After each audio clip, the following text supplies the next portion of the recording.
До комисијата беа доставени 25 случаи, од кои комисијата утврди дека 6 од нив, од случаите, треба да се испратат до ДСЗИ, бидејќи истата не е надлежна. Анализирани се 19 случаи од страна на стручната комисија, од кои 10 случаи комисијата утврди дека се непотребно извршени операции или непотребно упатени за операција. Со резултатите од оваа првична наша анализа ќе настапиме заедно со меѓународната комисија која што е поканета од страна на Министерството за здравство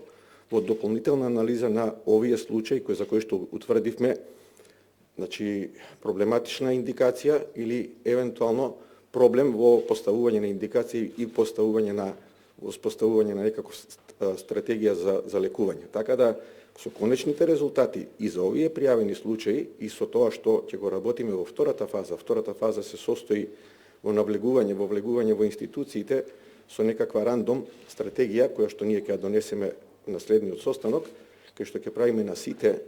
институции кои што се бават со кардиоваскуларна медицина во државата, ќе направиме анализа на одреден број на случаи околу стратегијата на лекување на пациенти со кардиоваскуларни проблеми. Сето ова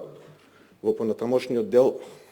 ќе треба да донесе некакви заклучоци за подобрување на третманот на овие пациенти. Од досегашните пријавени случаи